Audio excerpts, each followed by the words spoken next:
I think eventually we'll get to that place where it's just like somebody is who they are, their name, and it doesn't have to be hyphen trans, where, because that label is like a warning, like a speed bump ahead, Yeah.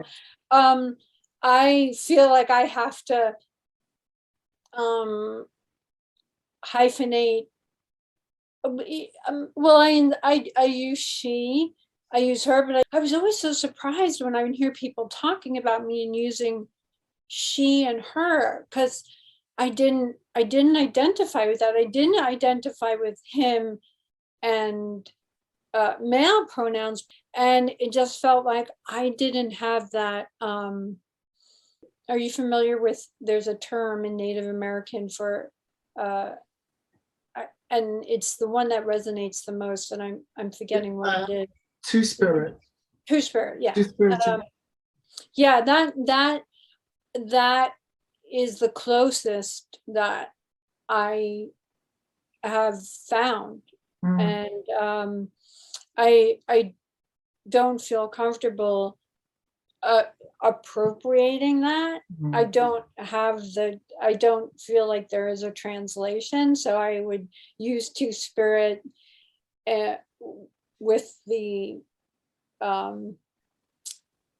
with please allow me to appropriate that concept, right?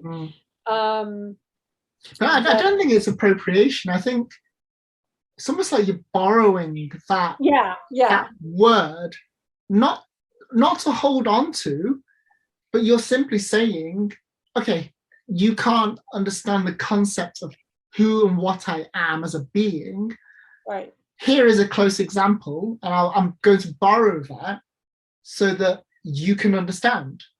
Right. And I think, that the way I see it, that's so different to, cultural appropriation, because you are not saying that's me, I'm having it, I am joining in with who you are and your culture. I think it's a way of helping people to understand, I guess. And like this idea of trans, I would love there to be a day where you don't have to say trans women. I think in a lot of work that I do, I'm proud to be a trans woman, to say that I'm proud to be different and to challenge your norms, your expectations. Right. The moment we get to a point in time where definitions are broadened to include trans women, great, we can drop it. And I think a great example is this word like women with an X in the E instead of the E.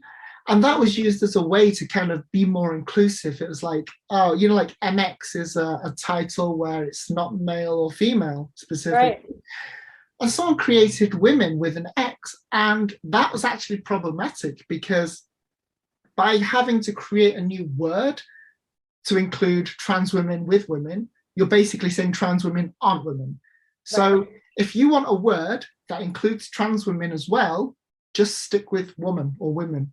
You don't need to change the letters. You don't need to create another word.